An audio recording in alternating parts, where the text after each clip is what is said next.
This is the story of Evelynn, Agony's embrace. Within the dark seams of Runeterra, the demon, Evelynn, searches for her next victim.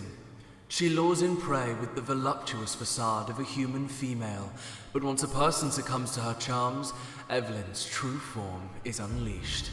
She then subjects her victim to unspeakable torment, gratifying herself with their pain. To the demon, these liaisons are innocent flings. To the rest of Runeterra, they are ghoulish tales of lust gone awry and horrific reminders of the cost of wanton desire. Evelynn was not always a skilled huntress. She began aeons ago as something primordial, shapeless and barely sentient. This nascent wisp of shadow existed, numb and unroused by any stimulation for centuries. It might have remained so had the world not been upended by conflict. The Rune Wars, as they would come to be known, brought an era of mass suffering the world had never known. As people across Runeterra began to experience a vast array of pain, anguish, and loss, the shadows stirred. The nothingness it had known for so long had been replaced by the manic vibrations of an agonized world. The creature quivered with excitement. As the Rune Wars escalated, the world's torment grew so intense that the shadow felt as if it might burst. It drank in all of Runeterra's pain, which it experienced as boundless pleasure. The sensation nourished the creature, and over time, it transformed into something more. It became a demon, a ravenous spiritual parasite that fed on the basest of human emotions. When the wars finally ended, the world's suffering waned, and the demon found itself growing desperate.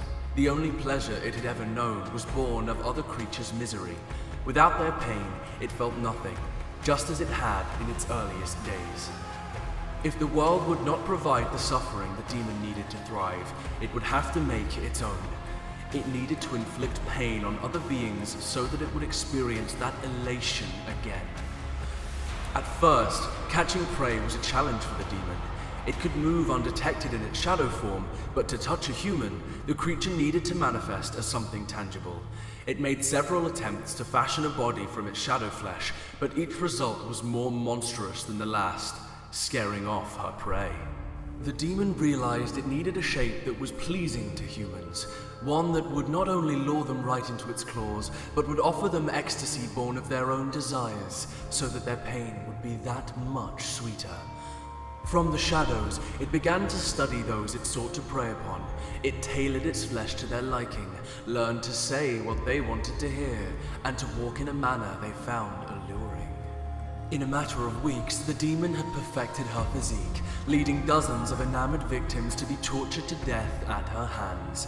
Though she relishes the exquisite pain of each of her victims, she always finds herself wanting more. Each human's desires are so small and they always expire too soon. Their pain, too fleeting to give her anything more than tiny morsels of pleasure, is just enough to tide her over to the next feeding. She yearns for the day she can plunge the world into utter chaos, and she can return to an existence of pure, rapturous ecstasy. Let's see. Whose life shall I ruin today?